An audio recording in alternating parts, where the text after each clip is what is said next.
stand-up community subscribers and listeners from around the globe. It's time to Stand Up with Pete Dominic, where we ask the important questions that impact you, your family, and your community. Such as, can pizza be a metaphor for a low-wage job you can't wait to quit? And will President Biden's visit to the storm-ravaged Northeast really count if he isn't also showing off those sick Ray-Bones? And now, the podcast host where in his shed the penal colony means something completely different. Pete Dominic. He's done it again. Thank you, Pico, for another amazingly strange intro. Oh, I love him every single time. Thank you very much. That's Pico VO on Twitter, by the way. You can find links to Pete and John Carroll, whose music you hear at the beginning and the end in every day's show notes. Hello, hi, and happy Wednesday to you. It's Waj Wednesdays, ladies and gentlemen. Wajahat Ali is joining me today, and the legend, the great Bruce Bartlett is back on the show due to heavy demand. Lots of people always asking for Bruce, so I called him up, and Bruce, we had an awesome conversation, so always great to catch up with him. I think you're going to like both of these conversations. Shana Tova, Happy New Year to any of our Jewish listeners who celebrate. Rosh Hashanah marks the beginning of something called the Days of Awe, which is a 10-day period of repentance, which culminates in the holy fasting day of Yom Kippur, a 2-day-long festival that marks the anniversary of human creation, celebrates the special relationship between people and God, and so on and so forth, if you're a religious, believing Jewish person. So thank you very much for listening, one and all. I am very happy to have you, and if you aren't supporting the podcast with a paid subscription, then you can. I need to start giving shout-outs to new subscribers, as well as those who edit their pledge upwards, like Mary Cox just did. I just saw this coming in. Several of you have, and I can't thank you enough for that, but Mary Cox going from $10 to $25 on her Patreon subscription. So, Mary, thank you. And everybody else who's done that, you also deserve shout-outs. And I'm sorry I haven't given to you. I just saw that come in right now and just wanted to give a big thank you to all of the subscribers. See you tomorrow night at the Hangout Thursdays at 8. We have a little happy hour hangout and much to talk about then. But what should I talk about now? How about the news from yesterday? It's time for news headlines galore, what I call the last 24. Well, yesterday was a little bit more of a slow news cycle on Labor Day, which is a good thing, but we picked back up here on Tuesday of this week. I think probably one of the comments that drove the day was the horrible, evil, terrible governor of Greg Abbott. Somebody asked on Twitter, who's worse, Greg Abbott or DeSantis in Florida? Refused to learn his name. And that's a tough call, but I'm going to have to say Greg Abbott, because they have passed the voter suppression law, and I don't think they have that yet in Florida. And I think they have a lot more lenient. I think you could just have any gun you want with no permit, training, or anything in Texas as well. So I'm going to go ahead and go with Greg Abbott. They're being compared based on their spikes in COVID, how many kids are getting COVID, their hospitals filling up. But I'm staying with Abbott, who gave a stunning answer when asked about Texas abortion law, their lack of rape or incest exception, and got some commentary on the other side from folks on Twitter, as well as Alexandria Ocasio-Cortez, who was on fire on this. But I am going to have to put you through hearing this monster. Here we go. Set up some context. Governor, regarding the heartbeat bill, why force a rape or incest victim to carry a pregnancy to term? It doesn't require that at all, because obviously it provides at least 6 weeks for a person to be able to get an abortion. And so for one, it doesn't provide that. That said, however, let's make something very clear. Rape is a crime. And Texas will work tirelessly to make sure that we eliminate all rapists from the streets of Texas by aggressively going out and arresting them and prosecuting and getting them off the streets. So good. Goal number one in the state of Texas is to eliminate rape so that no woman, no person will be a victim of rape. But in addition to that, we do want to make sure that we provide support for those who are victims of rape. And we have organizations that we as a state support, that others support, to make sure that anybody who's victimized that will get the support they need. Are you planning to increase support? Okay, no. So that was pretty outrageous, and there was all kinds of reaction, of course, all over to it. But one of my favorite tweets and most ominous was, well, that's nice that they can eliminate rape, although I suspect it just means they'll legalize it. Yeah, that way they don't have to worry about preventing it because it won't be a crime anymore. But, I mean, really, if a woman is raped by a man who hasn't raped anyone before and he gets her pregnant, only she doesn't know she's pregnant until after 6 weeks, she's supposed to, take comfort from knowing that a rapist can't rape her again while she carries his baby to term?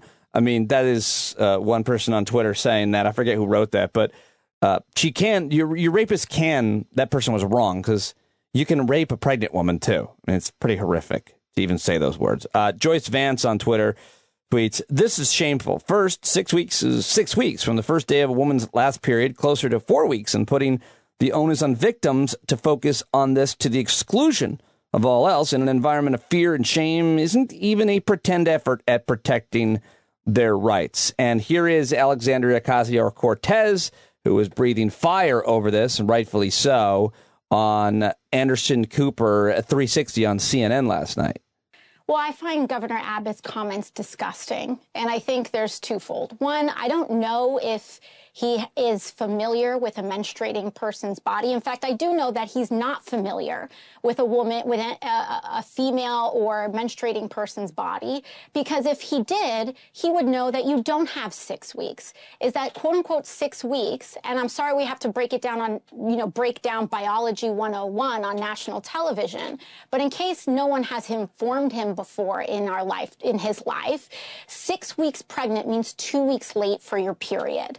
And 2 weeks late on your period for any person with a menstrual cycle can happen if you're stressed, if your diet changes, or for really no reason at all. So you don't have 6 weeks. That's first things first.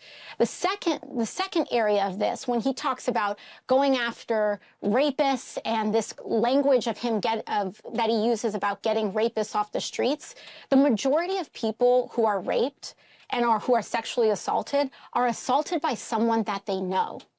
And these aren't just predators that are walking around the streets at night. They are people's uncles, they are teachers, they are family friends. And when something like that happens, it takes a very long time, first of all, for any victim to come forward.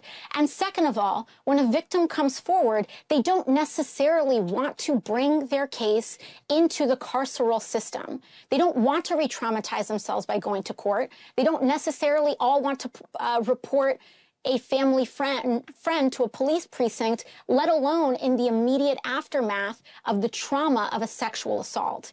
And so while some victims do use that recourse, and that is something that is completely available, and if that is part of their process, that's great. But this idea that we're going to, quote unquote, end rape when the same type of, frankly, rape culture and the same type of misogynistic culture that informed this abortion law to begin with is also, those beliefs are held by the governor himself and this Texas state legislature. Frankly, there are many people in power, as we know from the Me Too movement, that commit sexual assault, that help their friends cover up these crimes. And some of them even serve in the same state legislatures that are voting on these just these anti-choice bills. It's awful. And he speaks from such a place of deep ignorance and it's not just ignorance, it's ignorance that is hurting people across this country. Yeah, I just couldn't cut that. I mean, that was a long, maybe 3 minutes of comments from Congresswoman Alexandria Ocasio-Cortez, and I just couldn't cut it. I think every detail and nuance that she had in that more than 3 minutes mattered. So also, just adding this, I saw Texas is ranked number 15 most dangerous state for rape and sexual assault. So just not a great place for any of this to be happening right now. And one more piece of stupid commentary that will make you stupider. This comes from Caitlyn Jenner, who I guess is running for governor in California, though I don't think she has any supporter. I didn't misspeak. I don't think she has any supporter. But here's 30 seconds that you can't have back in your life. Caitlyn Jenner is for things and against things that are controversial. Here she goes. I am for a women's right to choose. I am also for a state having the ability to make their own laws. And so I support Texas in that decision. That's their decision. I'm okay with that. But as far as being a woman's right to choose, I don't see any changes in our laws in California in the future. But you're fine with the Texas law, even though you say that you support abortion rights. You are fine with a law that essentially outlaws abortion. I think they have the right in their state to do what they want to do. Now, do I agree with the decision or not? No, to be honest with you, I actually probably do not agree with the decision, but I agree with they have the right to make their own decision. And the only reason I play that is to let you know that CNN invited her on yesterday. She's polling at like 1%. She has nothing to offer. She's completely unqualified. And this is the kind of thing that we should rightfully be criticizing any major media news outlet for doing. Don't invite people on just because you think they're going to get ratings, just because you think it's sexy. There is no journalistic purpose to invite her on your show and give you a platform. And that's the only reason I played her here, to show that she's fucking stupid. Okay, let's move on. President Joe Biden today went to New Jersey and New York after, I think, Louisiana earlier this week, examining the damage from Hurricane Ida, and warned of a, quote, code red moment on climate change as he toured two northeastern states ravaged by the remnants of the hurricane. His administration prepared to ask Congress for billions in federal aid to respond to last week's storm and other natural disasters. In his visits, he also referenced findings from a Washington Post report that found nearly 1 in 3 Americans live in a county hit by a weather disaster in the past 3 months, illustrating the expansive reach of the destruction wrought by climate change. We got to listen to the scientists and the economists and the national security experts. They all tell us this is code red. The nation and the world are in peril. That's not hyperbole. That is a fact. They've been warning us the extreme weather would get more extreme over the decade, and we're living in real time now. Or we can look around the wreckage and the ruins and the heartbreak from so many communities to feel it. Just don't understand. You can feel it. You can taste it. You can see it. You can hear it. You can feel it. You really can. I mean, he's not wrong. You can connect with climate change with all of your senses. Here he is now. That was New York. Here he is over in New Jersey, where he was sitting in front of cases of plastic bottled water and had one of his own. And I tweeted that I thought that was bad optics, seeing as that single-use plastic is part of the problem because oil is the main ingredient. And I got ratioed for that tweet because people are like, what do you expect them to not give people clean drinking water that they so badly need? No, it's just the optics. He just shouldn't be using one for himself, and he shouldn't be sitting in front of cases. I just thought it looked bad. But let's not quibble and split hairs about that. Not the most important thing. That here he is in New Jersey. For decades, scientists have warned of extreme weather would be more extreme, and climate change was here, and we're living through it now. We don't have any more time. And some people made a little bit of a big deal over President Biden appearing to confuse derechos with tornadoes during a Tuesday visit to the storm-damaged Northeast. A derecho, of course, I know the difference, is defined as a long-lived storm in which damage exceeds 250 miles, caused an estimated $11 billion in damage to crops in Iowa last year. Our friends in Iowa, Mark and Kim and others, have talked about that and the damage that it wrought. It was not immediately clear what event Biden was referring to in Nevada, but here is that short clip. Derecho or tornado? You know, looks like a tornado. They don't call them that anymore. That hit the crops and wetlands in the middle of the country, and Iowa and Nevada. And I mean, it's just across the board. And, As I said, we're in this together. All right, whatever. Let's go to COVID news. How about that? COVID news. Yeah, we have our own jingle for COVID news. Thanks, Pete. President Biden is going to address the nation tomorrow, Thursday, according to the White House, laying out a six-pronged strategy to combat the coronavirus pandemic through the fall. The speech will likely mark a stark departure from the upbeat announcements of last spring as vaccination rates rose and infection rates declined. Thursday's speech will come exactly 6 months since the president put the nation on a war footing against the coronavirus. And since that day, 142 million Americans have been vaccinated, a monumental achievement by any measure, but that figure accounts for only slightly more than half of the nation's entire population, 53%, which has given the Delta variant plenty of opportunity to spread. Vaccinations rising again to an average of about 950,000 per day, according to the CDC, but deaths from COVID-19 also have been rising to more than 1,300 per day. By contrast, deaths had fallen to below 300 per day in mid-June. So, that is a lot to take in right there. And yet you still have so many people on the right spreading so much nonsense and misinformation. Here is Fox News. Dana Loesch just completely... This really irked me because... as long as I've been talking about health care, I've been talking also about health policy.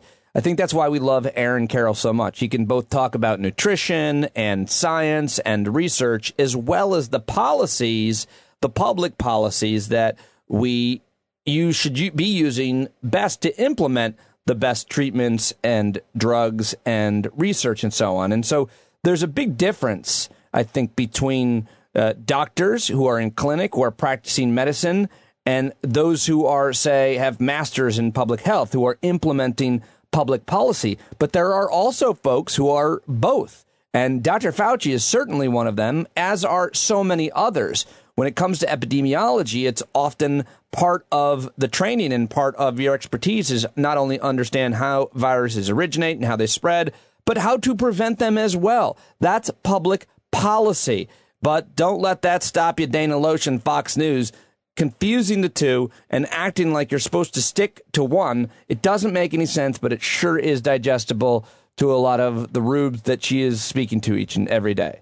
And a lot of it came from the medical community and people like Anthony Fauci who wanted to politicize things and answer questions about policy when they should have been actually just talking about the virus and how to be preventative or how to deal with the symptoms. You see, that's one and the same. You have to know both. You have to know the policies to implement to stop the disease from spreading. And Anthony Fauci has all the experience needed on that. With AIDS, with Ebola, and so too, he gets way too much attention and a lot of credit. But thousands and thousands of experts understand and agree on that. It's just not easy. It's hard, and it's hard to change people's behavior, especially when you have all of this misinformation from people like Dana Loesch and others. Here she is now comparing it to apartheid. But Rachel, I mean, really, ultimately, having this like apartheid, this quasi-apartheid system, where instead of answering questions that still absolutely do linger, because I have issues within my family, I have people in my family who cannot get vaccinated because they have a health issue. They are cancer survivors and they can't go get the vaccine. I have other individuals that fit into a certain demographic in my family that are looking at organ tissue inflammation. And I've had a number of the doctors that we see regularly who aren't able to answer those questions. Of course, they say you need to work with what information you have and make the decision that's best for you and your family. So, I mean, that's just not true. No doctor says you need to work with the information you have and make what's the best decision for your family. The doctor gives you a range of suggestions. Nobody told her that. Just making shit up. Rachel, with this doctor, I really wish we could get back to medicine and science and not with bullying and coercion. Imagine if people put their efforts to that. Imagine. Imagine is right. That's just a sampling of the misinformation that goes on all day on many of these major media outlets with millions and millions of people watching them and sharing their clips on Facebook and social media and TikTok and so on. And that, my friends, is why where we're at in the United States of America. Let's see what other COVID-related headlines. Ivermectin poison control calls have tripled in Washington state. The number of calls the Washington Poison Center has received regarding the drug ivermectin has tripled in the past year, according to the Seattle Times. We thought that might be a a 2-day or 3-day story, but no, that one is going to last long, like hydroxychloroquine and other treatments that aren't proven to work. We're just going to keep having people inquire about them and use them because the folks that they trust, especially in media, not medicine, unfortunately, there are too many quacks as well suggesting these things, are continuing to promote them as alternative forms of treatment, which we don't really need. We've got the treatment. We got a miracle vaccine. Get it. And they have anti-vaxxers in Canada as well. As a matter of fact, the Canadian Prime Minister Justin Trudeau was assaulted by a group of anti-vaccine protesters who threw rocks at him. The Canadian federal election is right around the corner, taking place on September 20th. The race seemingly a close tie between two candidates and a very close third candidate. And during a stop with his Labour Vote campaign, the Canadian Prime Minister Justin Trudeau was assaulted by a group of anti-vaccine protesters who threw rocks and gravel at him, forcing the Prime Minister onto a bus in London, Ontario. Prime Minister and company were not harmed by the rocks, according to the CBC. However, the angry crowd is a reflection of how some feel about COVID-19 vaccines and other pandemic restrictions, according to the Washington Post. Well, President Trump apparently on September 11th, he's going to be giving commentary for a boxing match between like some old retired boxers, Evander Holyfield and I don't know who the other guy is. But I think that's good. I think it's good because I think it means he's not going to be giving any commentary on 9/11. So he's already given way too much commentary, lied about where he was and bragged about how his building was the tallest and lied about Muslims cheering in New Jersey. And we really don't want to hear from him on 9/11, I think most of us. But he did also say in one of his stupid interviews that he's doing that the California recall vote is probably going to be rigged and rigged for Gavin Newsom. I mean, this is what they do. They seed the ground with doubt and conspiracy based on nothing at all, and that's exactly what they're doing as well on Fox News, where this idiot Tommy Lahren said the same thing, and you're going to hear that all the way up to the recall election, so that when hopefully, most likely, Gavin Newsom does win, that they'll just deny reality again, and thus undermining Americans' faith in our election system. How can we be a great country, an exceptional country, if our elections are so broken and fraudulent? They aren't, but I mean, how can you have a great country if your elections are broken? I submit, you cannot. Here's dumb Tommy Lahren on Fox News. Yes, Gavin Newsom has raised a whole lot of money from teachers' unions and special interests and tech, but that money is not going to save him. The only thing that will save Gavin Newsom is voter fraud. So as they say, stay woke, pay attention to the voter fraud going on in California, because it's going to have big consequences not only for that state, but for upcoming elections. Every bad idea originates in California, and that just happens to be where Kamala's from. No coincidence there. Just insufferable. That's Fox News. I think it's I don't know what that show is. I don't care. Just really insufferable commentary from a terrible, terrible person who has embarrassed herself in so many ways, so often over the years. And, well, there you go. That's all I've got for you in terms of news clips and audio right now, but I do have a whole bunch more headlines I want to run through rapid fire style as I do Monday through Thursday here on the show. Friday's No News segment, because we do the Hangouts on Thursday nights. But right now I've got one for you. It's time for the news dump, inspired and dedicated to today's guest, Wajahat Ali. See what Pete does with him. Waj Ali's book is done, but now he's feeling stuck. He's impaled by ravenous talons for today's news dump. Oh, no. Oh, no. Waj got attacked by a raven's talons. It's terrible, buddy. I had no idea. Wow, I guess he survived because I did get him on today's show. But, boy, that is really disconcerting. So sorry, Waj. Thank you, Pete. And I think Dan McDonald also contributed to that again. All right, let's start the dump in Texas, where the governor there signed the controversial voting restrictions into law, and immediately a legal battle began. Civil rights groups filed a slew of lawsuits in Texas Tuesday, kicking off what's expected to be a very extensive legal battle hours after the awful governor there signed the controversial and horrific voting restrictions into law. A lot of news coming out of Mexico today. For one, there was a powerful earthquake that hit near Acapulco with a magnitude 7.0, causing buildings to rattle almost 200 miles away in Mexico. And then a metaphorical earthquake when their Supreme Court ruled that abortion is not a crime. So a lot of people were commenting on that today, how Mexico, where they're 80% Catholic, ruled that abortion is not a crime and that it's unconstitutional to punish abortion. Yet here in America, we are going the complete opposite direction. A lot of people care about Britney Spears' situation, and I'm not sure why, but a lot of listeners brought it up a few weeks ago when we were hanging out at our happy hour. So news on that, her father has filed to end the conservatorship, a controversial court-ordered agreement that's been in place since 2009. So there's that story. Former Senator Adlai Stevenson III died at age 90. His son confirmed to the Chicago Sun-Times his father died Monday in Chicago, added that he had dementia. Illinois Senator Dick Durbin, the number 2 Senate Democrat, remembered Stevenson as his friend and partner in countless causes over the years. He was the Democratic nominee for U.S. president twice in 1952 and 1956. And what I learned about Adlai Stevenson in his death is that there was a ton of Adlai Stevensons, the second, the third, the fourth. Anyway, according to Sun-Times, Stevenson had continued to organize presentations and speakers at the Adlai Stevenson Center on Democracy in Libertyville, Illinois, before his health declined. He also worked on his family's farm in Hanover, Illinois, and that is the news about the passing of Adlai Stevenson. Hurricane Larry is likely to whip up life-threatening conditions on the East Coast. Hurricane Larry, really? Much of the East Coast, of course, still recovering from Hurricane Ida. And here we go now with Larry, set to track northward past the Caribbean, not projected to make landfall, thank God, but could bring large ocean swells and strong winds. Thank God is just a phrase I use. I don't think God has anything to do with it, because that would mean God also is the reason that the last hurricane destroyed Louisiana and so much of the Northeast. The National Hurricane Center predicts Larry is set to generate large surf and swells angled at the Bahamas, Greater Antilles early this week, moving to eastern U.S. states and Atlantic Canadian coast by the middle of the week. How about this story?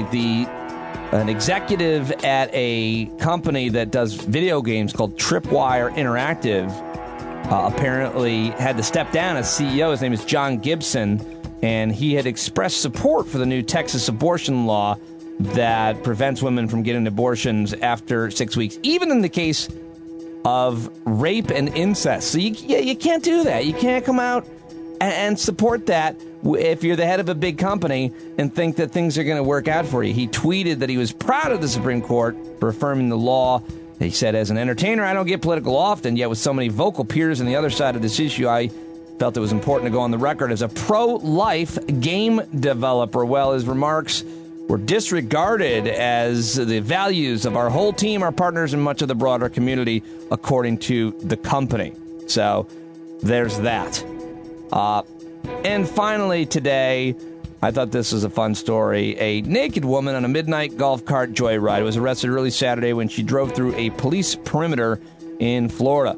Officers were involved in an armed standoff with a teenager, and then this woman, who's 28, drove past several patrol cars while behind the wheel of a golf cart. She allegedly ignored the police command to depart the area and continued to approach the target of the house where the armed suspect was on the roof. Apparently, she smelled of alcohol and was completely nude. She was charged with obstruction, which is a misdemeanor, and she gave a lot of the rest of us an inspiration to do something similar. Really? Just me? All right, that is your news dump for today. Brought to you by GiveWell. GiveWell.org/standup. You want to donate money and have your dollar go to a great cause and have the most impact? Go to GiveWell.org/standup right now if you haven't already, and sign up for a monthly donation or one-time donation. GiveWell.org/standup right now. A mini read, a mini ad. How about that? Okay, well, now it's time to get to my first guest. Well, first of all, great conversation with Bruce Bartlett, who's now writing at The New Republic, one of your all-time faves, joining me coming up. We had an awesome conversation today. Really excited to share that with you. But first, I've got Wajahat Ali, who's a columnist at the Daily Beast now, a senior fellow at the Western State Center and Auburn Seminary. He was previously a New York Times contributing editor, CNN commentator, host at Huff Post, co-host at Al Jazeera. He's also a recovering attorney and playwright. And his first book comes out next year. I've got it. Very good. Go back to where you came from and other helpful recommendations on how to become American. And in this conversation today, his kids rated the interview. It was really fun. I decided to leave it in the interview because I thought it was cute and fun and humanizing and lovely. And they were so beautiful and so funny. And I tried to make them laugh, and I kept it in there. Anyway, he's on Twitter at Wajahat Ali. And here he is right now. Oh, hello. Hello, hello. Yeah. Oh, you got it finally. It's nice. So good. I hate you. Did you read it? I'm not. No, I'm not. I'm reading it, and I've been skipping around and skip around. Just read like 5 pages. Read like the first 5 pages and the last 5 pages. Well, is fun. I will read the whole. I honestly will read the whole thing cover to cover, and I think I will read it quickly because it's very funny. It's very funny. I'm laughing a lot. Yeah, I told them to send it to you. They're like, Pete Dominic, this immigrant, can he read? Should we waste a book on Dominic? I'm like, he can read. He's one of the good ones. One of the good ones. Oh man, it's I'm really enjoying it. I think it's going to be a big hit. It's a lot of fun. I love it. I love you. I'm a big fan. Thank you. Whenever you have time, I know you're busy. That's why I never ask people to read, because radio hosts, you guys get inundated with 3 books. That's what people don't realize. You get like publicists send you guys books, like 6 books a week. Yeah, and it's more like if you get as prepared as you can, read as much as you can for the authors that you're going to interview, for sure. And you prepare more based on who they are, like the Washington, like Phil Rucker. Yeah, you have to read his book. You're like, on page 57, when you had this anecdote about Trump, who was your source? Mr. Rucker? Exactly like that. You really want, and that's like a 500-page book, but you kind of want to, and they do like 1 billion interviews on it. You want to do something a little different, but no, I'm setting the goal to read your book within in 2 weeks. I've been told from the 25 people who read it so far that it's a nice compliment. It becomes unputdownable by the second half, and it goes quick, which is exactly what I wanted. I wanted to like make it substantive, but like a tasty meal that you want to devour. It is that's exactly, if I were to blurb it, I would write, it's a tasty meal. And that's it. That's the Oprah blurb that I'm looking for. Yeah. Pete Dominic, it's a tasty meal. It should be on the front cover.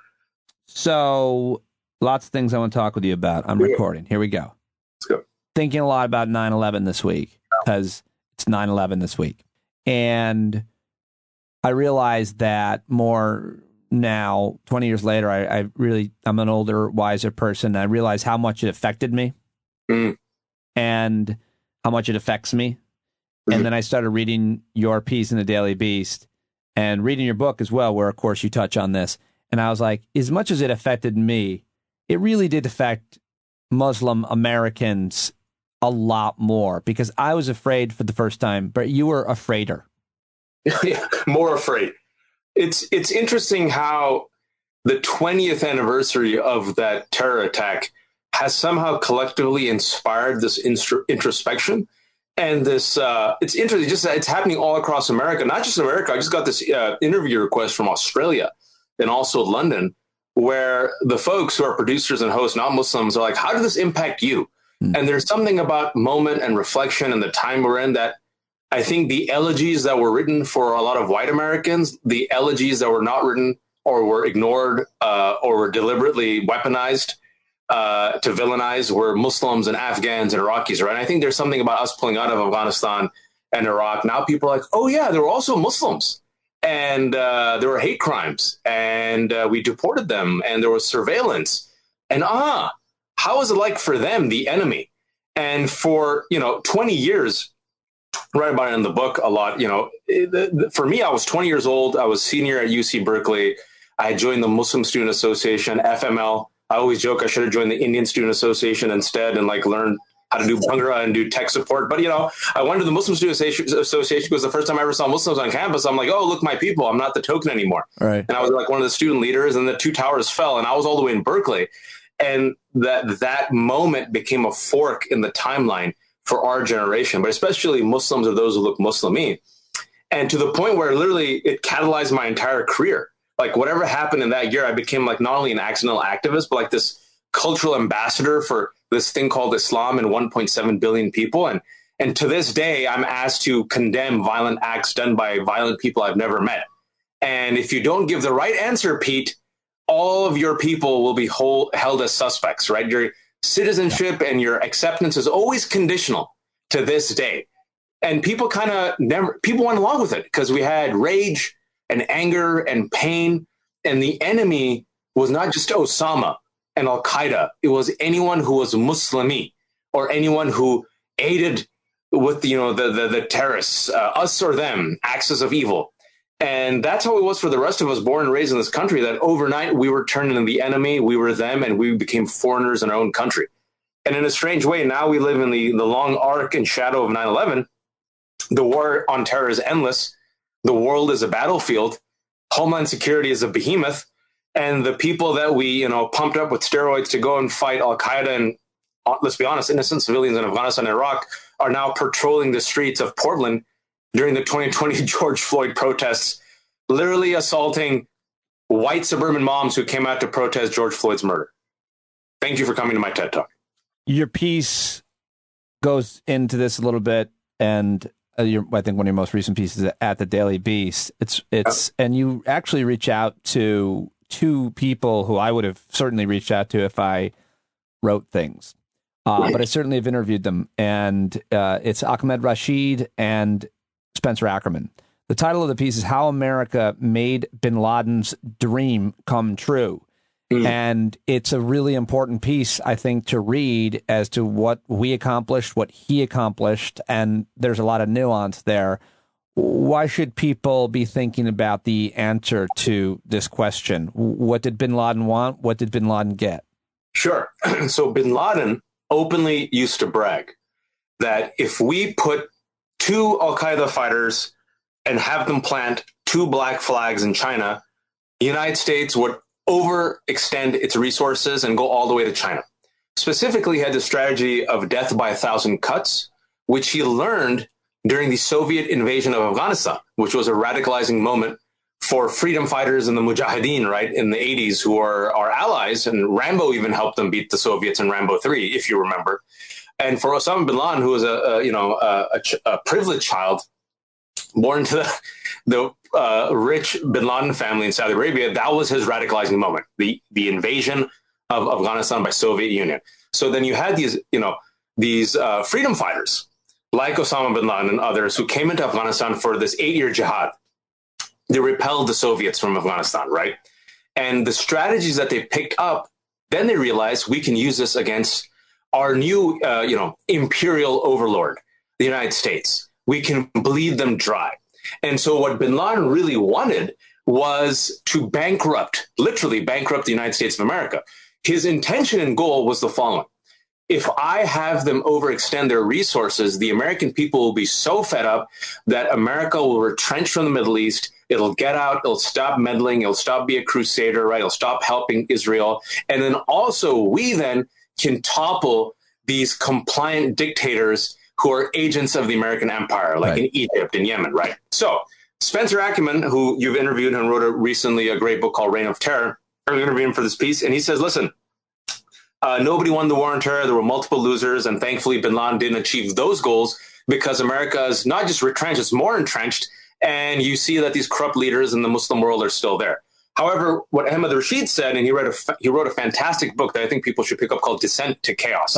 It was my introduction. I remember when I first read that book when we first invaded in Afghanistan. Between that and Steve Cole's Ghost Wars, I read them at the same time. And yeah, go ahead. Sorry, such a good book. So he's going to come up with a new book, but he said, listen, in a way, of course, bin Laden had a monumental impact. 3,000 Americans died on 9/11. It's like imprinted in our mind. The United States, spent 20 years in this foolish, reckless war that all of us protested in 2001. I was a 20-year-old. I knew it was going to be bad. Millions around the world did, but the gatekeepers didn't. Everyone ignored us. Journalists were embedded, right? They took down the information top down from the Bush administration. The country was so crazy at that time. For those of you who are young, Dixie Chicks, who are now known as the Chicks, were hated in this country simply because Natalie Maines, the lead singer, said, "I'm embarrassed that George W. Bush is from Texas, y'all." And because of that, they took tractors over the Dixie Chick CDs, tractors. And they used to burn their CDs, right? That's how crazy this country was. And so in a way, if you think about it, and this might be a bold statement that I'm making, bin Laden kind of won. Because even though he's dead, thankfully, and his bullet-riddled body is decaying somewhere, eaten by fish in the Arabian Sea, what is the result of the 20-year war in Afghanistan, Pete? It's exactly the way it started, if not worse. The Taliban is savvier, and they know more about what to do and what not to do to get what they want. I mean, it's still a civil war as it was when we left. We just made it worse. More people are dead. I said what I say in the piece is that the only winners, quote unquote winners of the war, are the original architects. The neocons all got wealthier. None of them went to jail. George W. Bush is now praised as an eccentric painter who gives toffee to Michelle Obama. All the global contractors got paid really well. They're the big winners. Taliban waited it out, got savvier, got smarter, learned, came back flush with money, and now has more diplomatic support because China and Russia are like, hey, back then it was just UAE, Pakistan, and Saudi Arabia that's going to do business with you. But China and Russia, we're going to do business with you too. And also Qatar's going to do business with you. They learn, they're more savvy with their PR. Violent extremists are emboldened. That's what Ahmed Rashid says. And, they're splintered factions of Al-Qaeda. And if some of these fighters leave Afghanistan, guess where they're going to go? To their original countries, Uzbekistan, Tajikistan, Pakistan. You got a problem. So the original architects of the war are the only winners. Meanwhile, hundreds of thousands of civilians are dead. Generations are traumatized. American soldiers are traumatized, dead, injured, and we lost trillions of dollars of war. But we can get Manchin to sign off to $3.5 trillion for an infrastructure bill. It's maddening. You also mention in this piece the opium trade and how the Taliban has always benefited from it, and how Afghans actually, normal. A lot of Afghans are farmers. Most Afghans live in rural areas, and opium is the best thing you can grow because it's the biggest profit margin. And in a lot of these retrospectives that I've been reading, certain journalists that have been covering this, they talk about, I've heard numbers like 80 to 90% of the world's heroin comes from the opium farmed in Afghanistan. And when you think about that, I almost wanted, to go back and for you to include in that piece, you're the one who mentioned the opium trade. That's another way that they exploited Americans. Like the heroin industry and that drug in America is ravaged. I mean, the opiate epidemic led to heroin addiction, and that is also a product of Afghan. And the American military was completely fine with it. The CIA was fine with it. And you know what? We should be, frankly.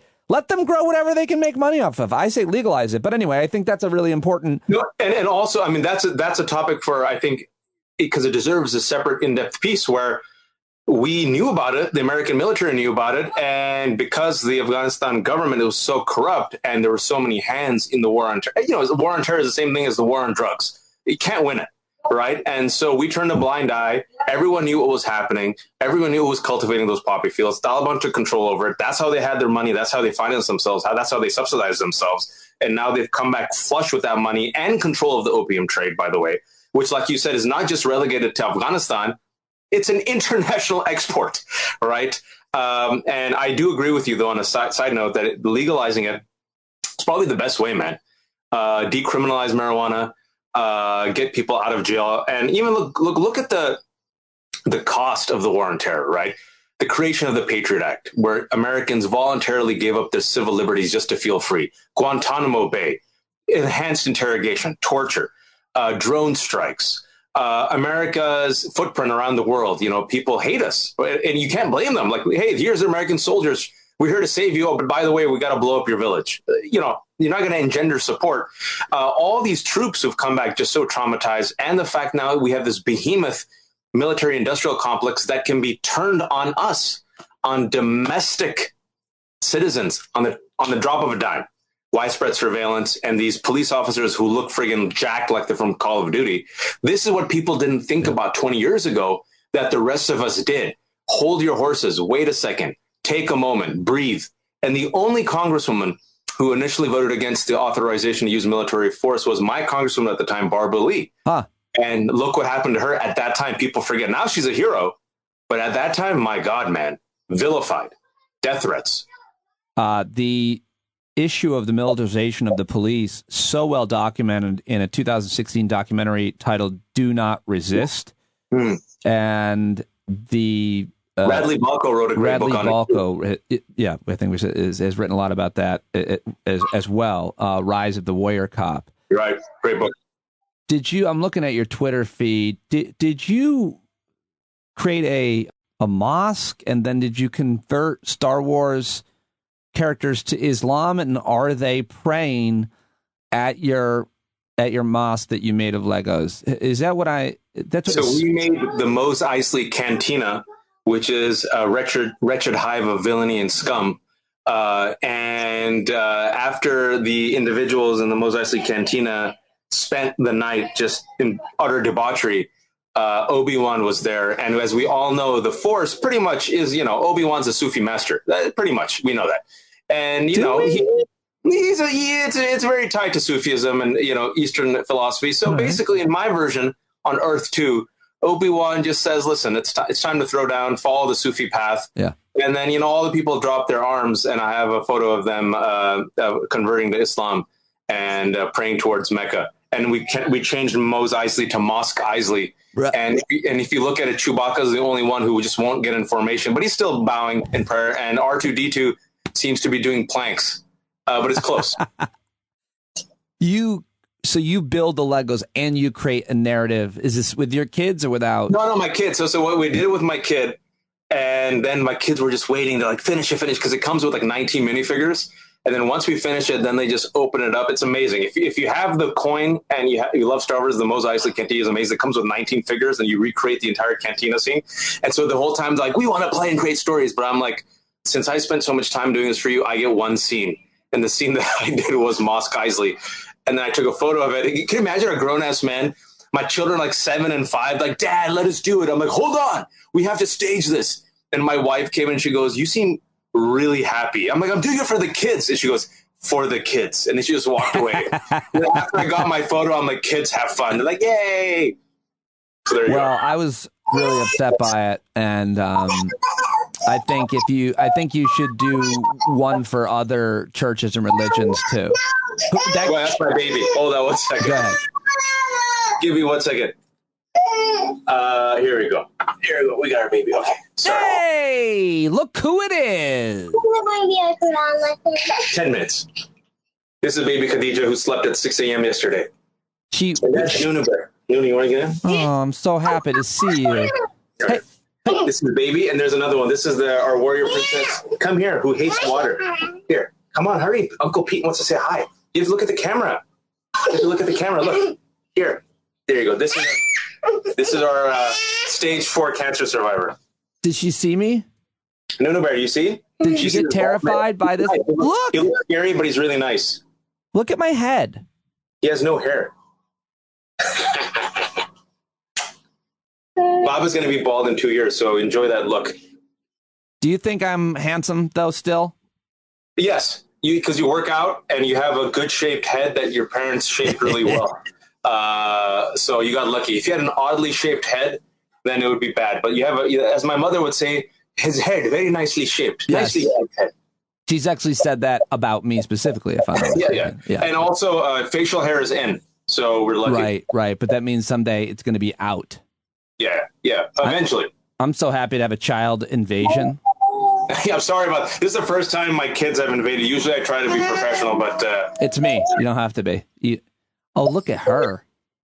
This is the baby who's insane. She slept at 6 a.m. yesterday, man. She seems so happy. She's a very happy kid. Very happy kid. We got lucky. So there you go. Up. What are you doing? See, she just there's a wave to me. Waving. She's a sweetheart. We got lucky. She's the wild one. She kind of is the bold, fearless young baby who gets beaten up by the others but doesn't care. So I think it's going to make her strong. Exactly. That's called building resilience. She is beauty. What a beauty. Unsurprised. Sorry, man. I didn't mean them to hijack you, but we can keep going. That's fine. Okay. I wanted to ask you to rant and rave about there's like this really interesting debate amongst smart people on how to handle the anti-vaxxers and the horse-paced people. And it's interesting. Some people are saying, stop shaming them. It's not working. Stop ridiculing, stop dismissing them. And other people, and you wrote a piece for The Beast called Don't Negotiate with Trump's Disease-Spreading Zombie Army. So what do you say? I'm done, man. Thoughts and prayers. It's been 2 years. It's been enough time. This disease has killed this virus has killed over 4 million people. As a result of the unvaccinated, now coronavirus gets to evolve and mutate into new Greek letters that I don't want to learn. It's affecting our children thanks to their coordinated pro-death effort at schools. And hey, my baby, we'll come back soon. Okay. And I think, with the kids, especially, you just saw my kids right now. And the reason why there is this type of chaos right now is because they can't go to school. The reason they can't go to school is because of friggin' coronavirus, and there's no vaccine. And so I am tech support for my kids' virtual school till 3:30 every day. And even with, these precautions, it's been 2 weeks of school, already 2 cases in my nearby school. And our school is like very heavily vaccinated. Now, look what's happening in Florida. Look what's happening in Texas, right? We play nice to them. Let me put it this way. Let me back up for a bit. The rule of the establishment has been, if we give the right wing a cookie, they'll be less cruel to us. We'll give them a Rick Santorum. We'll give them a conservative in Facebook. We'll give them a show. We'll be nice to them, and then it will moderate the crazy base, and they won't come after us. Has that worked, Pete? I give you January 6th. I give you the attack on CRT. I give you the attack on school boards. I give you the attack on our physicians. I give you effing horse paste. I give you hydroxy. I give you protests in front of clinics.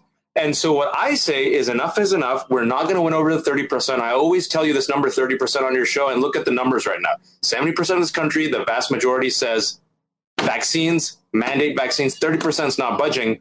The majority has to move forward. I'm for vaccine mandates. I say if we implement them by October, before the November, December vacation, America's going to have to make a decision. You want to travel to see your family? You got to get vaccinated. You want to work? You got to get vaccinated. You want to go see a sports game? You got to get vaccinated. Join the rest of us. And if they choose with their freedom to opt out, then the rest of us at least will not be hijacked by a nihilistic pro-death movement. So I do not understand this argument that we have to placate a nihilistic minority that is hell-bent on chokeholding us to the grave and to 1950. I think I agree with that.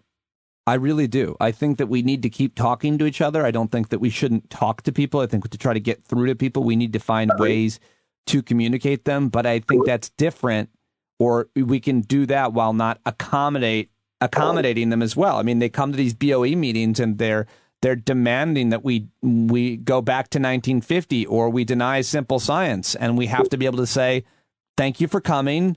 We've heard you, but no, we're not doing that. We appreciate your opinion.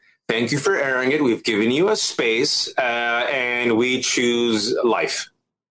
We had at our BOE meeting 2 young people, one on anti-masks because they really bother her and make it hard for her to learn, and another young white girl who said that racism is over. And that she has a Hispanic friend, and he's never said anything about any racism. And it was so heart-wrenching to see a 10-year-old girl stand in front of a microphone in our community and say such things. And if it weren't completely unethical and entirely wrong, I would have posted the audio for all to see, because I think it's probably illustrative of what's happening throughout this country. Kids are learning these things, or they're unlearning things, and it's really brought to me the scariest development. And it's not what's happening, it's what's going to happen in this country, because, a bunch of us were saying this, that people thought demographic destiny is going to be the future, right? That, a minority-majority country is going to save us. What's going to happen is whiteness as an ideology, as a virus, is going to evolve. And you're going to see people, even those with tans, even those who are biracial, choose whiteness. And you're going to see young white folks, or those who identify with as white. If you look at the numbers, right, they're progressive on climate change. They might be progressive on marriage equality. They might be progressive on other issues. But on whiteness, a lot of them match their parents, man. And if this gets weaponized, which it deliberately has been weaponized, specifically CRT, let's not forget. Yeah. CRT bans, vaccine bans, mask bans, T bans, right? Transgender bans. It's all around minority power. They want to implement white Christian supremacy. We have to name it for what it is. People are calling it American Taliban and, American Sharia. And I understand the analogy, and it's good to make the analogy. But what I say is we should have a new rule where you name it for what it is and what it's been. Call it for what it is. It's white Christian supremacy. And they're not going to stop until they get it. It's a zero-sum absolutist game. And you have talked to them. You've had them on your show. To them, it's all or nothing. We're coming after their kids, their culture, their civilization. We're replacing them. Let's not forget in the 2016 election, that famous memo that was released by Conservative, they compared the 2016 election to the Flight 93. Speaking about the war on terror and how it has influenced our language and our mindset, they literally compared the 2016 election to Flight 93. And for those of you guys who have forgotten, that was the flight where the passengers decided to charge the cockpit and try to take over the plane and save themselves because they realized that they're most likely going down. So literally they compared this moment to Flight 93. That just shows you the mindset. So again, going to your question from 2 questions ago, how do you negotiate with a nihilistic force like that, Pete? Yeah. You have to change the policy. And what we've seen historically is when you change the policy, many of them will come kicking and screaming, but they'll come. I hope you're right. I think you're right. But I'm just looking at what's happening specifically, I think, in Florida and Texas, and maybe there's other states, with the amount of kids getting sick and schools having to close, and these politicians maybe surviving it. I mean, specifically the governor in Florida, the governor in Texas. I'm reading that they're taking a hit over this, but watch, who knows if that lasts till if it really is much of a hit. But it would seem that if you're killing your own people by outline, and I couldn't think of this, I got to ask some consumer, advocate, safety advocate, like when has a government or governing body ever said, let's pass this safety regulation? If you go on the boat, you got to wear a life jacket, and people were outraged by that, consumer safety regulation. They're saying you can't mandate safety in schools. Or seatbelts. What about seatbelts? It's like every day we wear seatbelts. I don't want to wear a seatbelt. Okay, you're going to get a ticket. And then you're going to keep getting more tickets, and then you got to keep paying those tickets, right? This is normal. Vaccine passports were normal. Vaccinations were normal. George Washington commanded that his troops get vaccinated, right? Like, there's a reason why we don't have smallpox in this country anymore. There's a reason why, when you think about polio, you see these black and white photos and videos from the 50s. And they're like, back in my day, there was polio. And kids are like, what's a polio? You mean polo shirt? What? And so we cannot let a deranged, nihilistic death cult that is trying to implement white supremacy, white Christian supremacy, hijack the majority. That's what I'm saying. We keep caving into the majority, Pete. We're going to be civil. Both sides. Let's listen. We can win them over. They'll be rational. And I'm now telling everyone, as I've been trying to say for a couple of years, it's that ship is gone. Those Republicans, your daddy's Republicans, are gone. Yeah. George W. Bush, let's take it back to 9/11. If George W. Bush ran for a Republican presidential candidate in 2024, he would be mocked and ridiculed by the GOP for being a Muslim lover. And an immigrant lover. Stephen Miller mocks him for being an immigrant lover. Yeah. Literally. Yeah. And so we're in a new territory where we're fighting for this, literally for our survival with the once-in-a-lifetime pandemic, but we're also fighting for the survival of democracy. And speaking about Texas, look what they're doing.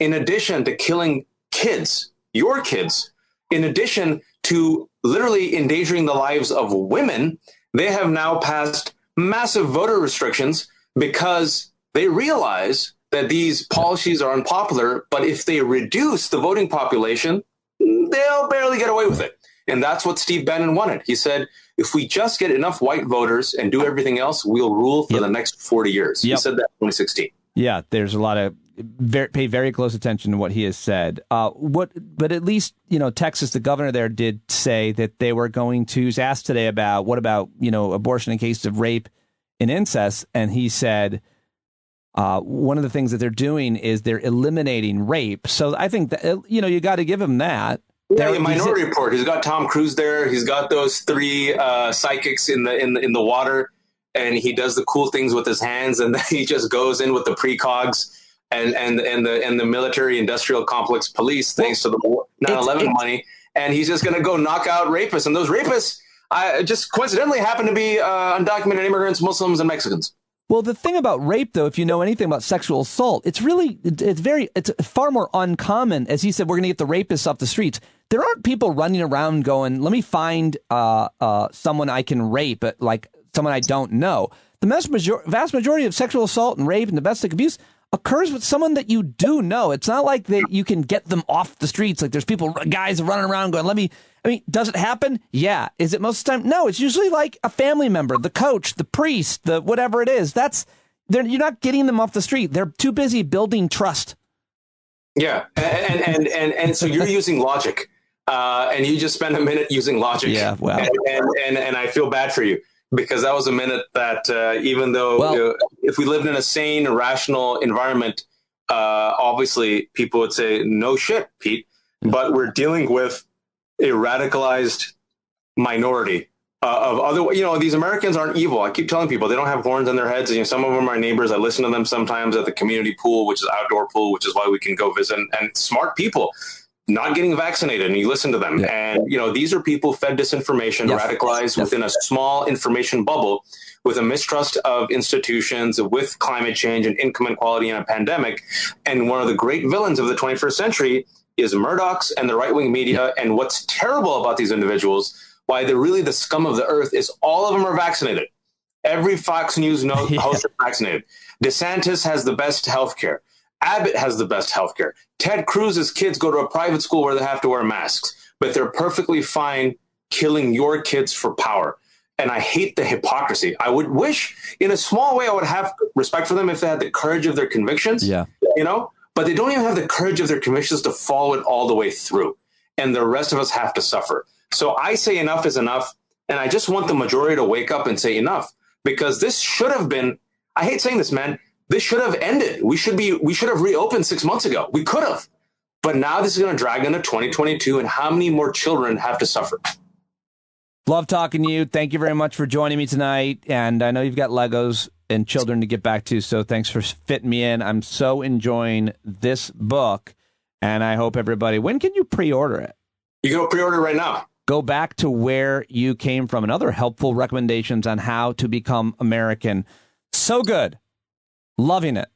Thank you, sir. Everything about it. Whenever you get time to finish it, let me know your honest thoughts. I respect your opinion. And for your listeners, sorry that there was a kitty invasion. I always try my best to hide in my closet for a professional audio environment, but it is what it is, man. It's as good as it gets. No problem at all, buddy. I really appreciate it. Thank you very much. All right, man. Later.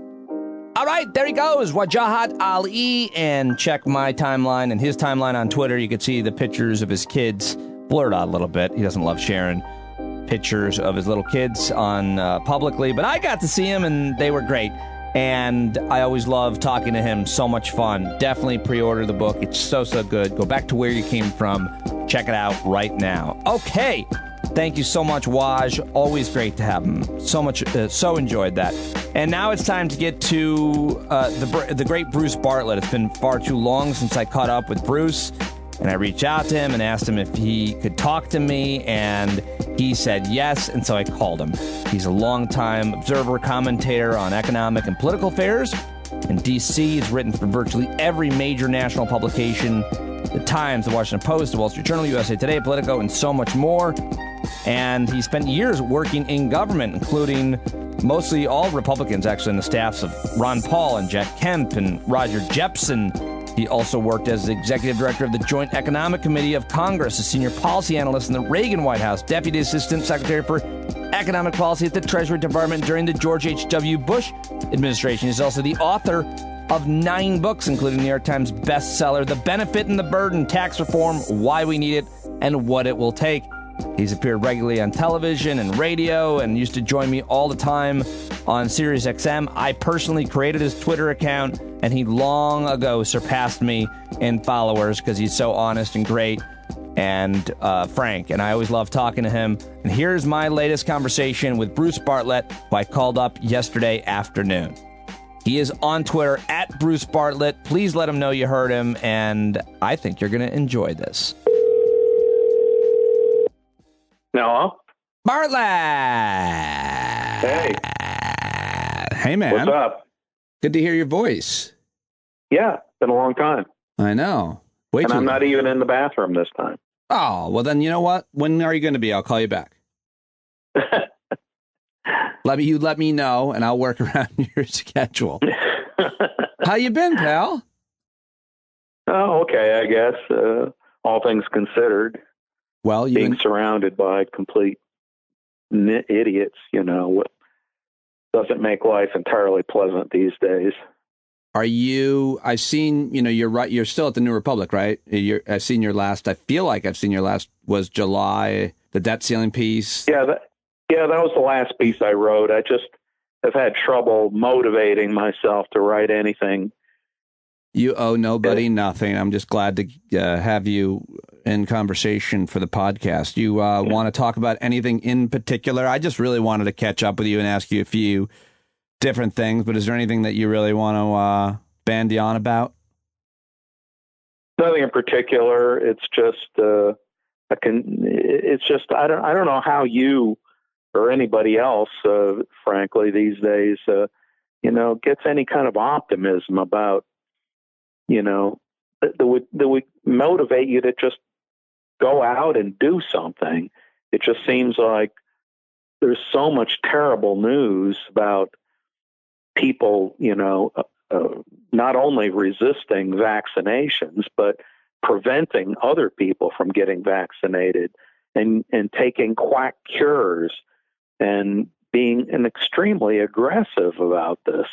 It's, this is life and death, for God's sake. You look at Florida, where people are just dying by the thousands, and yet the governor absolutely insists on preventing people from doing anything sensible to protect themselves. And the worst is the way they're treating children. Yeah.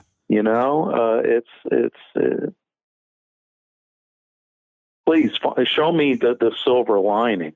The only one I can think of is thousands upon thousands of Trump voters are dying. And that's got to help. Can I keep that for the record?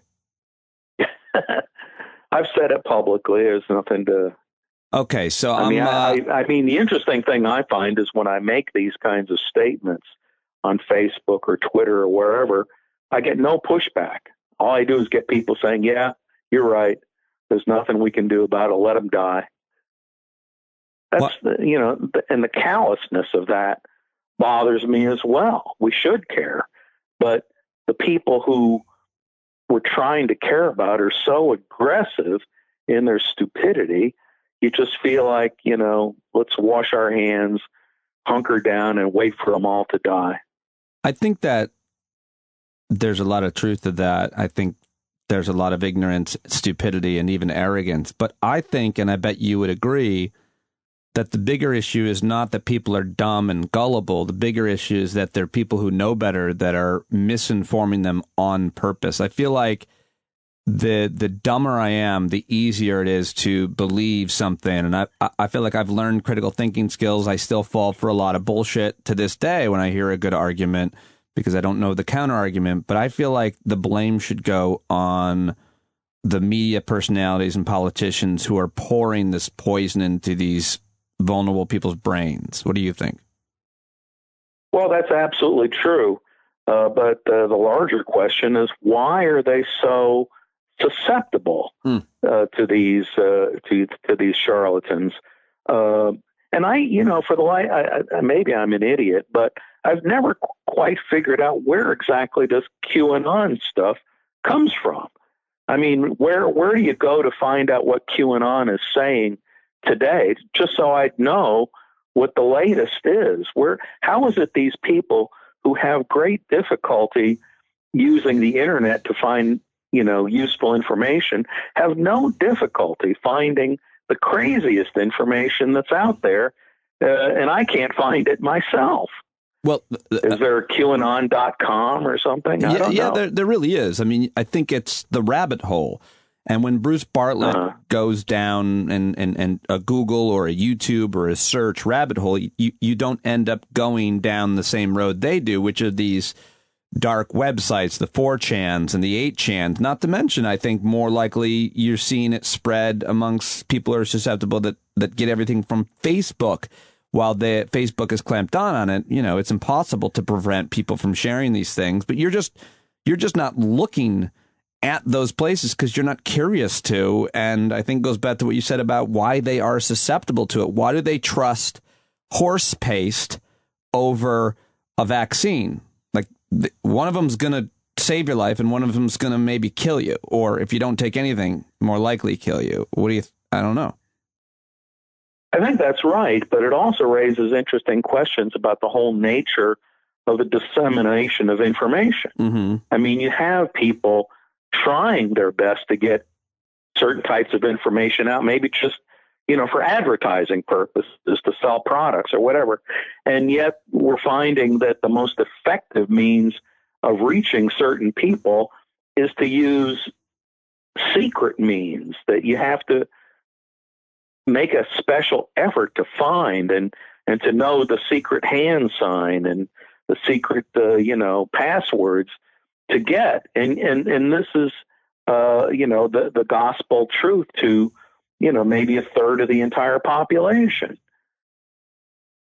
The other issue outside of all things healthcare related and COVID related is, and I mean, you wrote about this before it happened in your book, truth, right? But the fact that so many Americans believe that Donald Trump won the election or that the election was rigged or that the voting machines were rigged. And that, what is your concern about the fact that so many people don't believe that our elections are secure?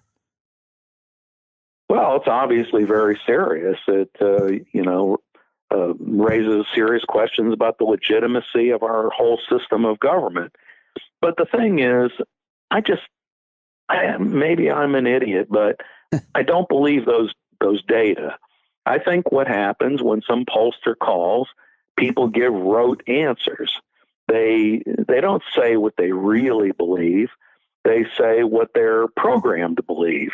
And I think they do this for political reasons, that they want to try to create a bandwagon for their side by giving false answers to hot button issues.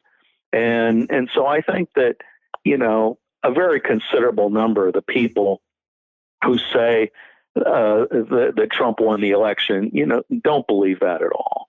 They're just saying it because it's a way of getting at the liberals, owning the liberals. And that's what they live for, to just make life difficult for their political enemies. When in fact, they're really often making life difficult for themselves and their families and their own communities. Well, of course, the problem with my argument is that so many of these people do things in their own lives that threaten their lives, that are just insane, like refusing to get vaccinated, right, taking, quack cures. This is not something people are doing to own the libs. I mean, it's suicide. It's suicidally stupid behavior. What? And it's so pervasive. It's frightening and it's depressing. You've seen that comic sketch, that comic where it shows two gravestones talking to each other in a cemetery and said, at least I owned the libs. Yeah. Die. Well, that does seem to be a very strong motivation for a very large number of people. But the thing is, they're self-owning. Yeah. It's like, I'm dead. I got you. I got the last word. You did get the last word. If you're listening to yourself talk as you fade away, what about I mean, you're always good to be critical of media in general, whether it be the New York Times or the Atlantic or CNN, TV news, which increasingly it's not even fun or interesting to be critical of. It's just so transparently garbage so often. And just the concept of getting your news from 4-minute segments that are, incentivized by conflict and bullshit. You're never going to hear the kind of conversations that you and I have had about, say, economic policy that are thoughtful and nuanced. But how do you think the Fourth Estate has been doing on any of these issues we're talking about or any other? Oh, it gets worse every year. I'll tell you, years ago, I used to have a TV in my office, and I'd leave it on with the sound off, and just to, so that I'd know if there was something breaking, and just to have a general idea of what was going on in the world. And one day I came to the realization that I was thinking about stories that were stupid. They were cluttering up my mind. They were making me think about things that were not news. You see, what I discovered is that just even having the sound off, I was finding myself, I can't think of quite the right word, but I was off into the wrong direction in terms of what kinds of issues I should be talking about, thinking about, researching. And it was just stupid stuff. And a lot of times it was biased solely in favor of celebrities or stories that had good news, visuals, and important stuff was getting short shrift or not even getting mentioned at all. When was the last time you saw an honest to God news report about global warming? That's arguably the most important issue of the day. But you don't have good visuals, and so there really aren't that many celebrity spokesmen who talk about this because you feel like you're just wasting your time. All you're doing is saying the same thing that everybody else has been saying for a long time that absolutely nobody in a position of authority paid any attention to. So anyway, my point I was trying to get at is that way back in 2006, I got rid of my TV and I stopped watching cable news. I really don't watch it at all, unless it's like election night or something. And even then, I discovered that you get faster and more accurate information on the internet. So I basically now get 100% of my information from the internet, and that way I can pick and choose who I want to rely upon and where I get my news from. Well, I now officially challenge you to post a screenshot of your internet history. I tell you what, where I have actually a list of every site that I regularly visit, and it's in, what an RSS feed is? Yeah. I use my RSS reader, and if there was some way I could post, just cut and paste or something and list all of my sources, I'd be happy to do that, but I don't know how. And there's hundreds and hundreds of them. So it's not practical. Well, I might have to hack in your computer and help that because I really want to know. But let me ask you about another issue that you've long thought and written about and researched, which is race in America. You've always got a lot to say about what we're seeing, and what we're seeing now that I've been talking a lot about pretty much with every guest I get the opportunity to is the issue at the most local level, the Board of Education, regarding what is being taught to our kids in school. So without asking you a leading question, are you paying it? Do you realize, have you been following what's happening at these BOE meetings, outside of masks and COVID regulations, the concern that a lot of the whites have? Well, I'm familiar with this made up concern about critical race theory, and I in fact posted quite a few items where, quite frankly, critical race theory is a very useful analytical tool to try to understand a lot of problems in our society. Now, to me, maybe I don't have this downright, but to me, critical race theory is about looking at seemingly benign institutions and policies and issues that don't appear on the surface to have racial or racist implications, but in fact do in practice. And part of this is because of the way things have evolved over time. And a good example that I'm sure you're familiar with is redlining, the way the races became separated in terms of housing because of some policies that were adopted back in the 1930s that encouraged racial and ethnic groups to be together. And so they wrote these policies into the laws that relate to mortgage borrowing and things of that sort that had the effect of creating white suburbs and black inner cities. And this was not done by people who were racist, who were trying intentionally to put black people into ghettos, but that was the result. That was the policy, and it continues to this present day. And there are a lot of other policies like that, such as urban renewal. And just the other day, I was reading a law review article about the racist implications of the Electoral College and lots of other things. But this very useful analytical tool has been rejected by people on the right because what they really want to reject is any implication of racist policies or racist actions by any institution, organization, or policy. In the right-wing view of the world, racism consists of one thing only, and that is a white person who is a racist who takes racist actions against a single black person. So it's a very one-on-one kind of thing. So they will acknowledge, yes, okay, in that case, it's racism, it's bad, we should do something about it. But they just refuse to admit that there's anything to the idea of institutional racism. They reject that because they think what you're trying to do is smear white people who are not racist or innocent of racism and make them appear to be racist because they have taken advantage of policies that are beneficial to white people and harmful to black people. So they basically reject the whole concept of institutional racism.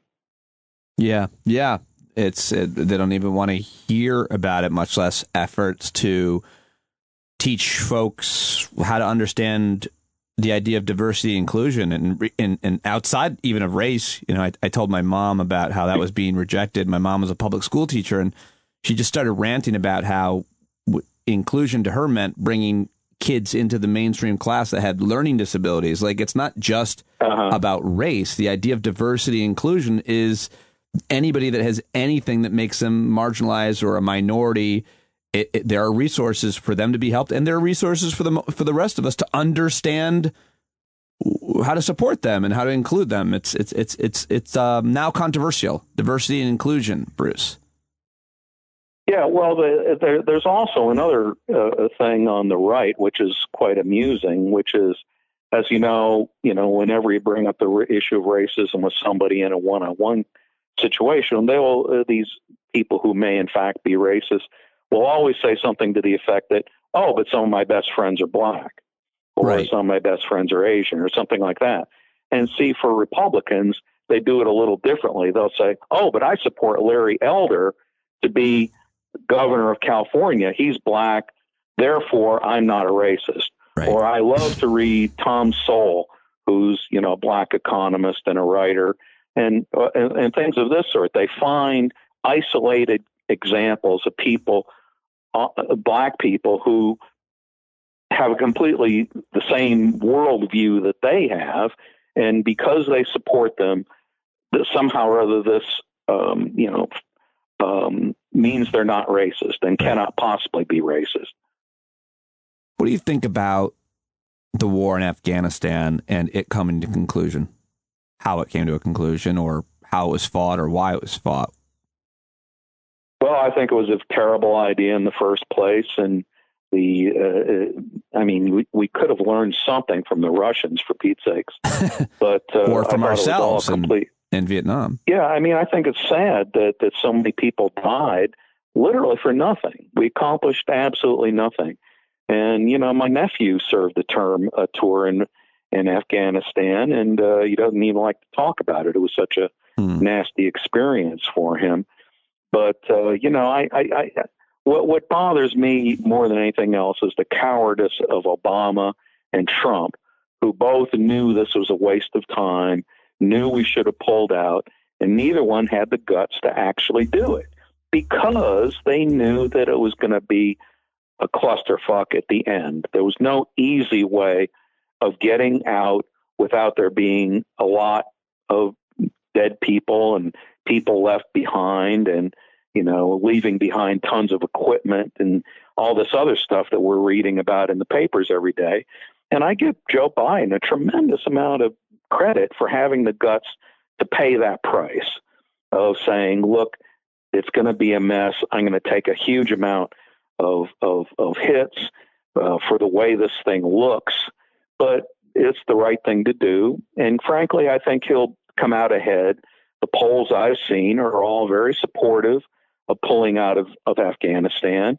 And I think within a couple of weeks, not even months, people will literally forget about the whole thing. I think you might be right.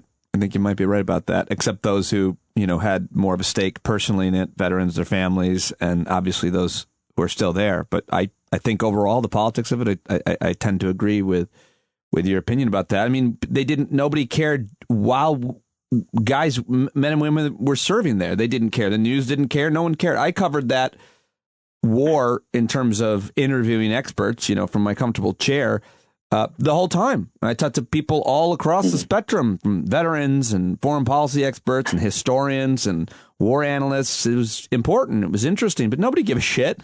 We weren't getting ratings out of it. Well, you remember at the beginning of the war, we had a lot of journalists over in Afghanistan and Iraq. They were embedded with the soldiers. They were filing interesting, important reports.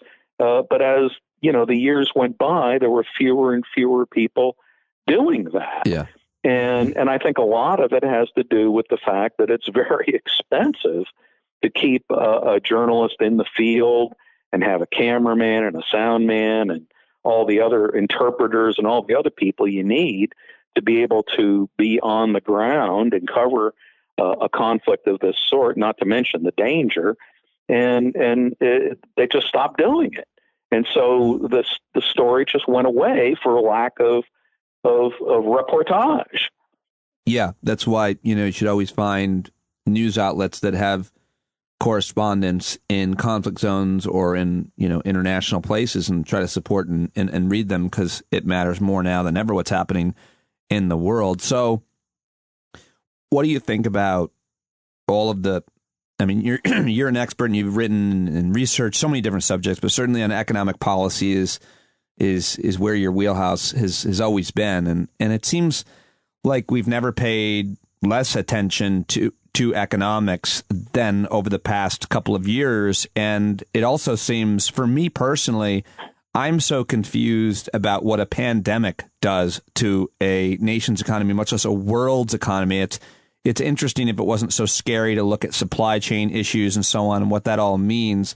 What do you think about coverage on economics? I think since maybe, I don't know if it was Trump related or if it was pandemic related, but it seems, I feel like there's just not as much coverage. There doesn't seem to be as much debates in Congress about it. Certainly at the local level there is. But what do you think about economic policy coverage and what the issues we should be talking about and covering and how we should be talking about and covering them? Well, a big part of the problem is that a lot of what we thought were settled issues in economics are no longer settled. For example, we used to believe that large budget deficits would, at the very minimum, raise interest rates. We've had huge deficits. They keep getting bigger by the year, And yet interest rates not only don't go up, they keep going down.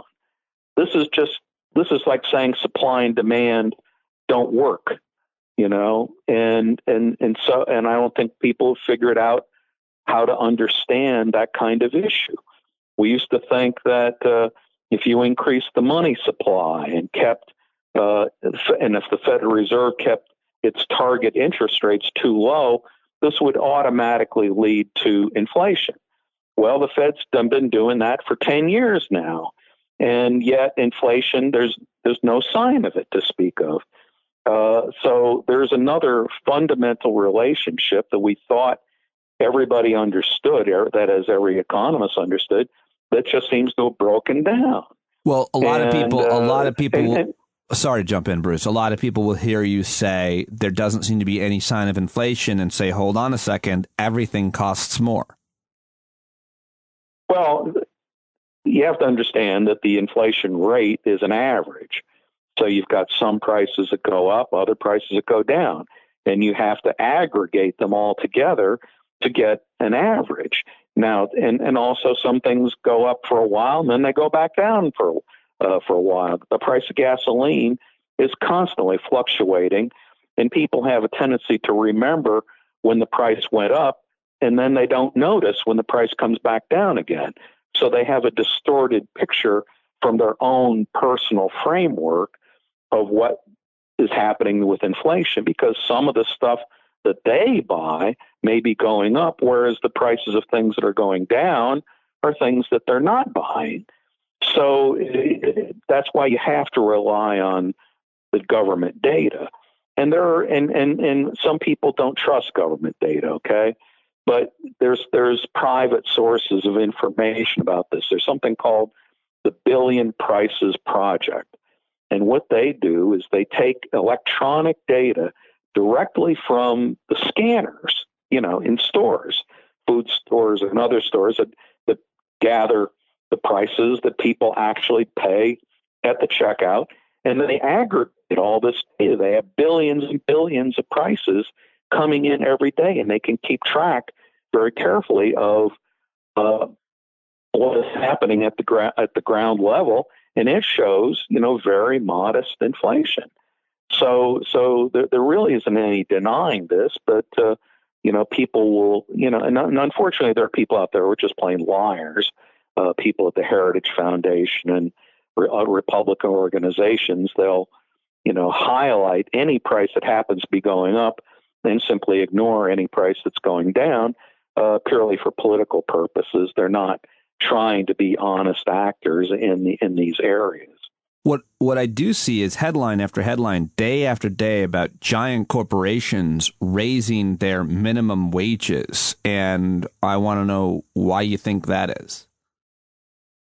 Well, obviously, you've got this is a case where there is a supply and demand problem. Namely, companies are having a hard time getting workers.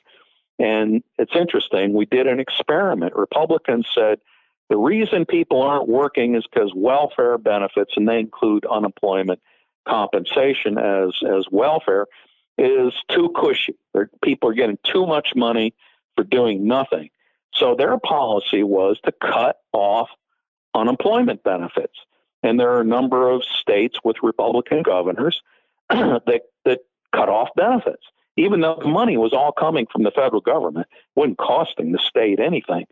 But they had the power to cut off these benefits because they wanted people to be forced to work or die, starve, work or starve. And what happened is nothing happened.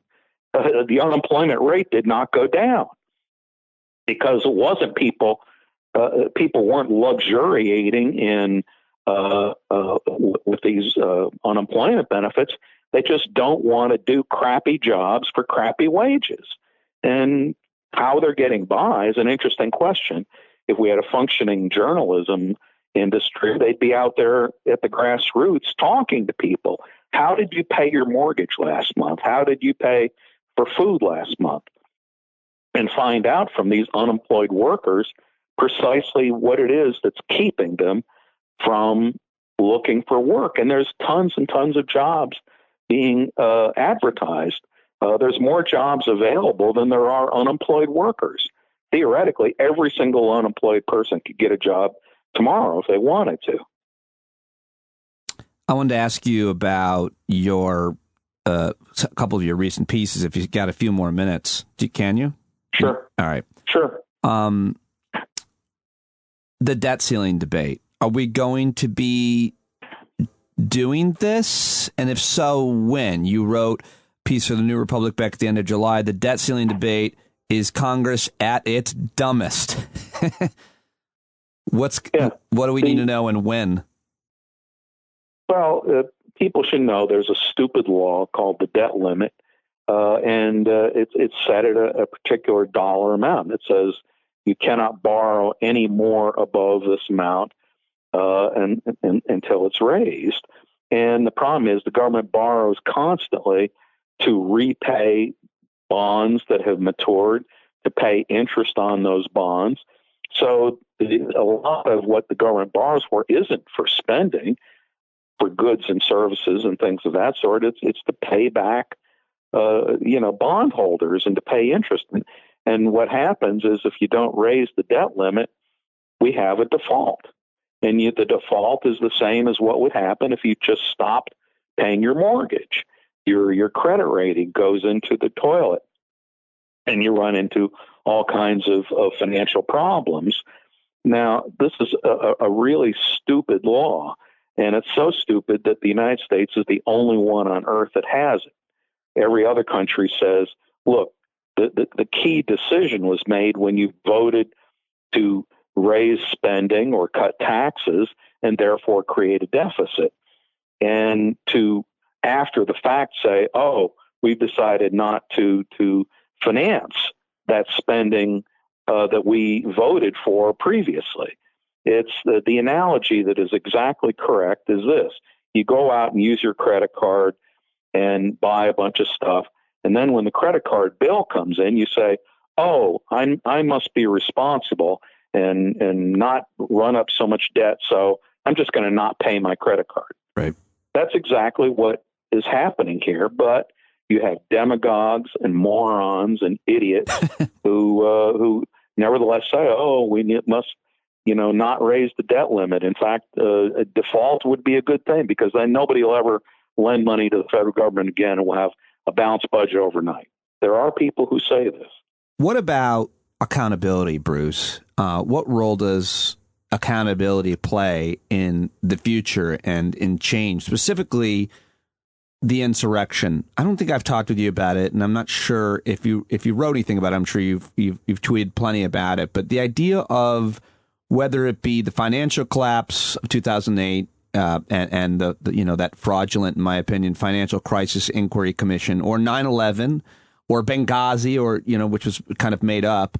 A thing didn't happen, but they did like 40 investigations. Where do you think we are at on the insurrection and everything that led to that in terms of any investigation into it and how it's done, much less, as I tweeted this week, and maybe you disagree with this, but I was like, it's the week of 9/11. I'm watching this documentary about 9/11 that's on Apple TV, and I can't stop thinking about how the Russians interfered in 2016, and we still haven't gotten to the bottom of that. Accountability, what role does it play? What role should it play in these or any issues I didn't mention? Well, it's a general problem of short-term focus, I think, is people they lose interest. And no matter how big or important the issue is, I mean, people, even life and death, we're talking about COVID and all these kinds of things. And it's really just a, microcosm of this larger problem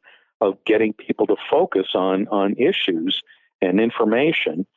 And so much of it has to do with the fact that people self-select their news sources. And a big part of the problem isn't just that they get false news from these sources, but a lot of news is simply never covered at all. And this is one of the great faults of the mainstream media that we were talking about earlier, is they only have so many minutes to devote to news in a segment or a half hour, whatever, however they they block this thing, this time out. And if stupid stories about celebrities are going to take up a big chunk of that time, there's very little left for other stories. And some of them are just by their nature very hard to explain and hard to get people excited about or interested in. And so they languish, like I keep saying, about like global warming. It's the most important issue of the times, and yet it gets very, very little coverage. We could spend all afternoon talking about the stories that aren't being covered. Yeah. About people, being killed with guns, gun violence.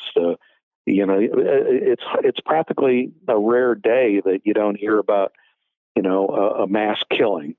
And you get, 1 minute of news in the middle of the afternoon, and by the time the evening news comes on, it's already been forgotten. It's not even enough to make the evening news. Right. So I don't know how you get people interested.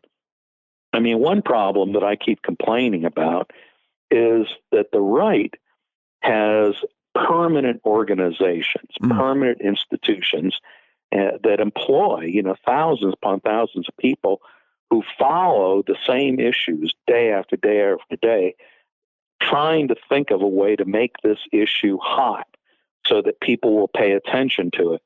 The left has nothing like that. They if an issue comes along, they have no organization that they can just automatically turn to and say, okay, what is our response? People and they don't do PR. That's another thing. The right is constantly looking for ways to get into the news and create visuals. The left doesn't do this. They don't seem to employ people to do public relations, and they don't have permanent institutions. So they have to start every issue from scratch. They have to create an institution, create a plan, go out, do fundraising. Maybe 6 months from now, they'll have a response. But by then, 10 gazillion other issues have come up. Right. And that one they were raising money for has been completely forgotten. There was an interesting story in the Wall Street Journal today or yesterday about how the Democratic plan to raise taxes is dying. Basically, they're just not going to raise any taxes. And one of the reasons for this is there are very few anyway, organizations on the left pushing for a democratic tax policy year in, year out. Whereas there are many, many Republican organizations whose answer for every single problem is more tax cuts. And whatever you do, we can't raise taxes because the billionaires will lose their incentive to keep, investing, and we'll all be out of work or something. Whatever lie they came up with, there are a whole bunch of organizations that do this. So it's an unequal fight is what I'm trying to say. And why Democrats and progressives refuse to follow things that the right has done successfully is a mystery to me. Let me give you one last example that drives me crazy. You know Grover Norquist, right? I've interviewed him several times, and I'm not sure who I like less, him or Bannon, but it's definitely Bannon. So actually, I know the answer. Oh yeah, Bannon's a sleazeball. Grover is just cynical. He knows He knows how to help the right. He makes his living helping the right, and he's very good at it. But he, for 20 or 30 years now, he's had a meeting that takes place every Wednesday morning at his offices of his organization, Americans for Tax Reform, and a representative of every single conservative organization in Washington goes to this meeting. And I've been to many of these meetings, and he goes around the room. He has people present reports about what their group is doing that week and what help they need from somebody else. A lot of times they've written a letter to members of Congress, and they're looking for signatures because they pay a little more attention when there's a lot of signatures of big organizations with thousands of members, or they're, introducing legislation. They would have representatives there from the House the House Majority Leader's office or the Republican leader in the House and the Republican leader in the Senate to say, okay, here's what's coming up on the floor this week. We could use support getting votes for this legislation, et cetera.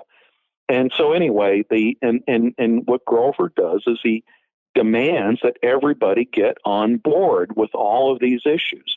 So they have every organization on the right working with every other organization on the right, and it works. It's like the zone defense. You got all the players going towards the guy with the ball, and they move around, and it's a very effective style of defense. But the left doesn't do that. They play only man to man. Right. To my knowledge, there is no organization that gets different groups on the left together to coordinate their actions and try to multiply their efforts. And the right will share donor lists. I think the left keeps every donor, very close to their vest because they think, well, this donor only has so much money, and we want to get all of it for ourselves. We don't want to share any of it with anybody else. But the thing is, there's a lot of rich people out there who are one-issue people. This is most obvious with the abortion issue. There's a lot of people who are adamantly opposed to abortion, but they might be progressive on every other issue. But certain issues have a special importance to people, or people have been persuaded over time who only care about one issue to also become concerned about other issues that are part of that side's philosophy. Right. And the right has been very, very good at cultivating these people and getting them to become donors to other issues and support other organizations. And as a result, there is a vast amount of money available on the right, millions upon millions of dollars every year. And even though a huge chunk of it is sliced at the top, there's still plenty left to hire people and do TV advertisements and direct mail and all this other stuff that they do on a day-to-day basis. The left just doesn't do that. And so they're starved for resources, and the right has vastly more. And it's not as if there aren't left-wing billionaires. There are plenty of them, but they don't do anything. Yeah. They're just dilettantes. They'll write a check to a campaign. Those on the left seem to think that the only money that matters is campaign contributions. And you'll see every time there's like a special election down in Georgia, there'll be like $50 million thrown into a race that cannot be won. It's a Republican district in a Republican state, but the guy running, the Democrat running, has got $50 million. But yet somebody over in some other state who's working on redistricting or some, small bore issue that can't raise 2 cents for anything. There's an imbalance in understanding the nature of the political system, and the left is just completely outgunned. Bruce, I love talking to you. It's great to catch up with you. I so admire your experience, your brain, your wisdom, and your honesty, as well as your integrity. And let's do it again real soon. And thanks for so much of your time today. Okay. And there he goes. That's Bruce Bartlett on Twitter, @BruceBartlett. Tell him, if you enjoyed him, that you did. Go on Twitter and let him know. And that always means a lot. Thanks, as always, to Pete Coe and John Carroll. Of course, Wajahat Ali. Pete Coe for the jingles, special extra jingle, as well as, of course, John for the music. JD Carroll 88 on Twitter, Pete COEVO on Twitter as well. Follow them. Thank you for your support. The podcast is free, but it ain't cheap. Reach out and let me know what you like, what you think. Always love your suggestions. Send me your vitamin N pictures of nature with no human-made creations of any sort at all. That's the only parameter. Send them to standupwithpete@gmail.com. Check out standupwithpete.com, the new website, and youtube.com/standupwithpete. Subscribe to that, and please give a review and 5 stars on Apple Podcasts to this podcast, and tell your friends. That's all I've got time for. Check you out on the Discord platform anytime. If you're a subscriber, you're never alone. If you're a stand-up subscriber, and I hope to see you there and at the Hangout tomorrow night. That's it. I love you. Shana Tova. Happy New Year. Talk to you tomorrow. I think you're driving wheels been leaking grease.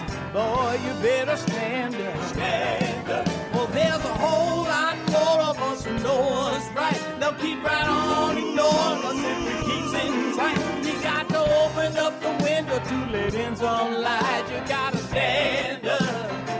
That's right. You got to rise up. You got to stand up. You got to stare the devil straight in the eye. We got to let him know it's his turn to go. See it clear when all you hear is a lie. So get up off of your butt, get down off of your fence. And even if it ain't a very friendly audience, well, they'll begin to listen when you start making sense. And you stand up. Stand up. No need to point your rifle to defend your town. Just stand up. Stand up. You know they can't deny you what you're laying down. Boy, you better stand up. Stand up.